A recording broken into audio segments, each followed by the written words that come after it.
En la microclase de hoy vamos a analizar uno de los temas que reviste gran importancia en nuestra materia, pero además que tiene gran importancia en lo que es el desarrollo de la organización jurídica y constitucional de nuestra nación, como es el Pacto Federal de 1831. Nosotros vinimos desarrollando hasta aquí una primera etapa con tratados interprovinciales, Pilar, Venegas y Cuadrilátero, donde ante la situación que se vivía en la década de 1820, las provincias se reconocían como entes autónomos y además buscaban lo que era la convocatoria de un Congreso Constituyente. Una segunda etapa, dada por los acuerdos de Cañuelas y Barracas, donde Buenos Aires, a través de los representantes o líderes de dos sectores, buscaba su organización institucional para insertarse con respecto a todas las demás provincias, y llegamos a este tercer estadio, que es el del Pacto Federal de 1831, que es considerado uno de los pactos preexistentes por el preámbulo de la Constitución Nacional, de ahí que reviste una vital importancia y además que tiene mucho que ver con la organización de las distintas provincias en este periodo que estamos analizando. Algunas cuestiones que me parece que son interesantes de remarcar es que nosotros hasta aquí venimos analizando y viendo el conflicto entre unitarios y federales. Y cuando hablamos de unitarios y federales, nosotros rápidamente hacemos un análisis en lo que son las distintas concepciones o formas de gobierno que tenían tanto unitarios como federales. Aquí hay algo que en la lectura que tenemos para el estudio de la temática, que es la de Marcela Ternavasio, la autora nos marca algo que me parece que es interesante y que vale la pena destacar. Por eso les voy a leer este parrafito, cuando ella dice que a partir de la disolución del Congreso Constituyente, los términos unitario y federal ya no referían tanto a los modelos constitucionales o formas de gobierno en debate, como a los alineamientos políticos más contingentes, que no escondían disputas facciosas o personales. Es decir, los términos de federal o unitario no necesariamente ya tienen que ver con la concepción o la forma de gobierno que querían establecer estos sectores.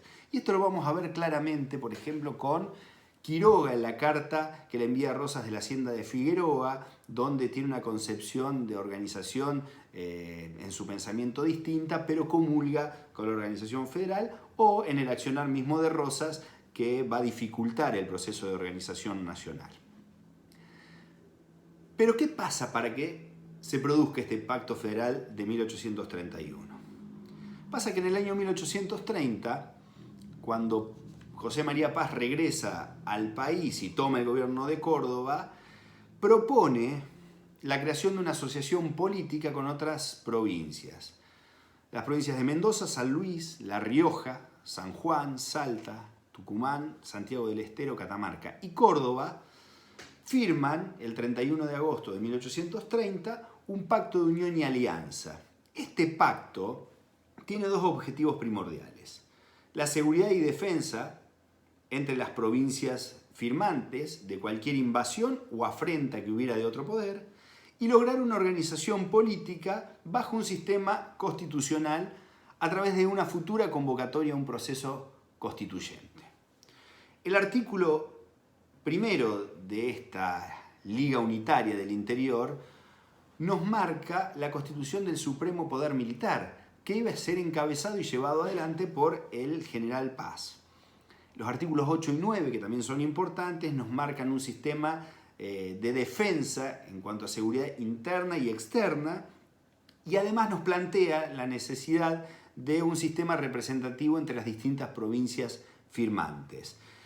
Y por último, el acuerdo también nos plantea la posibilidad de suspender o continuar con los términos del acuerdo en base a que se instalara o no la autoridad nacional que se buscaba. Es decir, era claramente una alianza ofensiva-defensiva de estas provincias.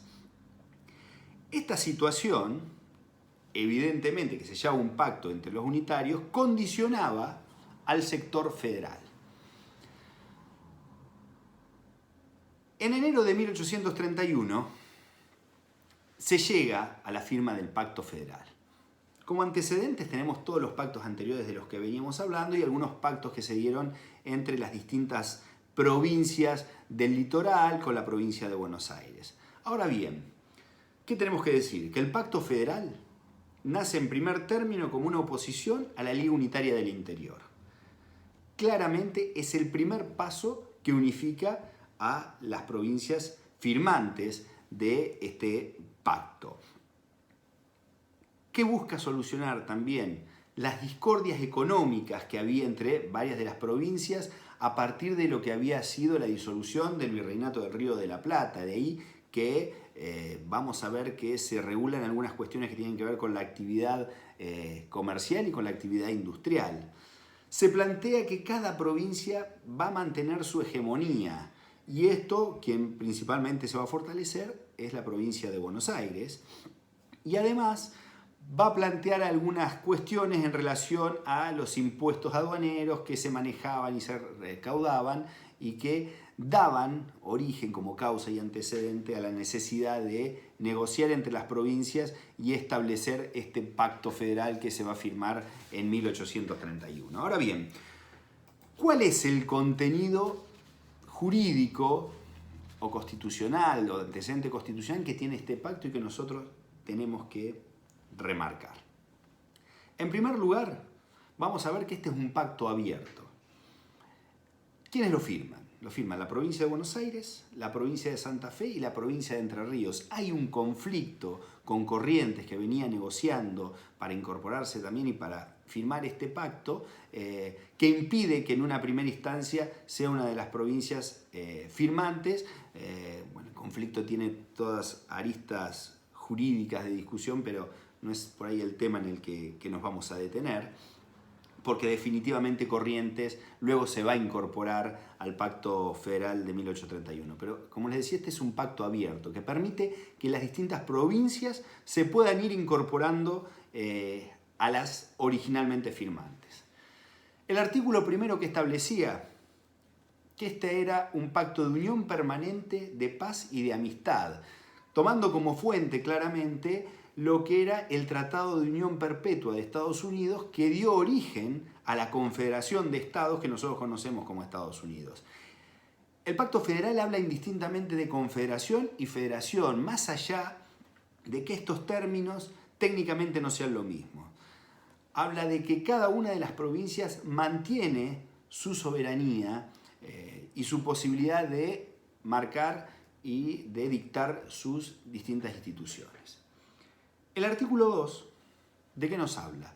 De que este pacto es también una alianza ofensiva-defensiva. Claramente hace referencia en esto a la respuesta de lo que había significado la Liga Unitaria del Interior. Entonces, plantea que las provincias van a resistir cualquier invasión extranjera o de cualquier otra provincia que no fuera signataria del pacto. Es decir, había una alianza entre esos tres firmantes y también plantea una alianza defensiva-ofensiva para poder llevar adelante una prevención ante cualquier agresión que se diera por parte de una provincia de las que firmaba el pacto o de las que no firmaba o de cualquier potencia extranjera. El artículo 4 del Pacto Federal nos dice que se comprometen las provincias a no firmar ningún pacto o tratado por sí sola. Es decir, para firmar cualquier acuerdo interprovincial en el futuro con otra provincia, se debería contar con el consentimiento expreso de las provincias firmantes. Es decir, hay un concepto ya de federación que conformaban ese núcleo de provincias, que buscaban negociar en forma conjunta cualquier situación que se diera con quien no fuera integrante de este pacto. Por eso es importante rescatar y resaltar esto en el artículo 4. El artículo 5 nos plantea un concepto que en términos de derecho penal es importante porque aparece el concepto de extradición, es decir, las provincias que habían pactado, que habían firmado, no podían dar asilo a ningún tipo de criminal, ni acogerlo en su territorio. Y en caso de acoger un criminal, por ejemplo, que la provincia de Buenos Aires hubiera cometido un delito y se quisiera refugiar en Entre Ríos, la provincia de Entre Ríos tenía que entregárselo a la provincia de Buenos Aires. Esto es básicamente el concepto que nosotros, mucho más desarrollado, vamos a ver cuando tengamos que analizar en derecho penal el punto de la extradición. Bien, el artículo 6 además plantea algo que ya tenía como antecedente los primeros tratados interprovinciales, que es una igualdad de derechos entre los estados o provincias firmantes y la reciprocidad que había entre esos derechos y reconocimientos entre las provincias firmantes. Es decir, los derechos que reconocíamos en una provincia, las actividades que se desarrollaban y demás, se podían desarrollar en las otras provincias. Y esto tiene relación también con el artículo 7 del Pacto Federal. El artículo 7 dice que los habitantes de las 3 provincias litorales gozan recíprocamente de la franqueza y seguridad de entrar y transitar buques y cargas en todos los puertos, ríos y territorios de cada uno. Pero además avanza en lo que son algunos derechos y plantea la posibilidad de ejercer la industria en cada una de las provincias firmantes con la misma libertad, justicia y protección que los naturales de la provincia tengan. Es decir, empezamos a ver que hay ciertas facultades que se delegan, hay cierto respeto por las actividades y los intereses que en otro estado, acordémonos que las provincias hasta ese momento son prácticamente estados independientes, y empiezan a reconocer los derechos que los ciudadanos de cada una de las provincias tienen entre las firmantes. El artículo 8 era el que nos marcaba de que este era un pacto abierto y que permitía la adhesión de las provincias que quisieran incorporarse, ¿no? Pero ¿qué plantea? Para que una provincia se pueda incorporar, debe contar con el consentimiento del resto de las provincias firmantes. Y además nos plantea la creación de una comisión representativa. Una comisión representativa que iba a tener, como lo mismo la dice, la posibilidad de contar con integrantes de las distintas provincias, que iban a tener como misión invitar a todas las provincias de la República a un Congreso General Federativo, que tenía como objetivo ¿qué? Organizar el país con una forma de gobierno federal.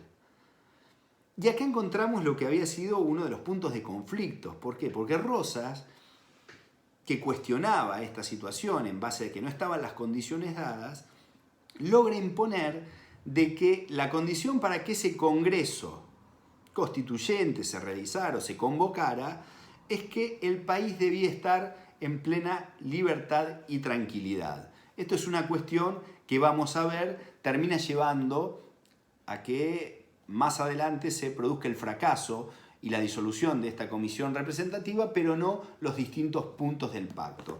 Y otra de las cuestiones que les quiero marcar en relación a lo que es el artículo 16 es cuáles eran también las atribuciones que tenía esta comisión representativa. ¿Y por qué es importante marcarlo? Porque nos va marcando esto de una futura organización nacional, una suerte de federación de provincias que empiezan a delegar poderes en otro. Así como le delegan a Buenos Aires la representación exterior, vamos a encontrarnos que, por ejemplo, la comisión representativa iba a poder celebrar tratados de paz a nombre de las provincias conforme a las instrucciones que cada uno de los diputados que iban a integrar esa comisión representativa tuvieran. Que otras cosas que iba a tener era declarar la guerra contra cualquier otro poder, ordenar que se levante el ejército en caso de guerra ofensiva o defensiva, determinar contingentes de tropa en cada una de las provincias aliadas que tuvieran que contribuir para conformar un ejército. Es decir, el Pacto Federal de 1831, sin dudas, es el pacto rector del funcionamiento de la Confederación Argentina a partir del año 1832. Y esto se termina de consolidar cuando es derrotada la Liga del Interior y las distintas provincias van adhiriendo a este pacto, a esta suerte de unión constitucional que se va a dar, no en términos del dictado de la ley fundamental que se va a lograr recién en 1853, sino que tiene que ver con la organización de las distintas provincias el contar con un representante en determinadas situaciones como la exterior, pero además en acuerdos que permitían el reconocimiento de funciones comerciales, de funciones penales, industriales, navegación de ríos y demás. De allí que se determine y que se analice a este pacto como uno de los pactos preexistentes y uno de los pactos fundamentales en lo que es nuestra organización nacional. Lamentablemente, nos encontramos que el fracaso de la comisión representativa hizo de que no se pudiera convocar rápidamente para organizar el país.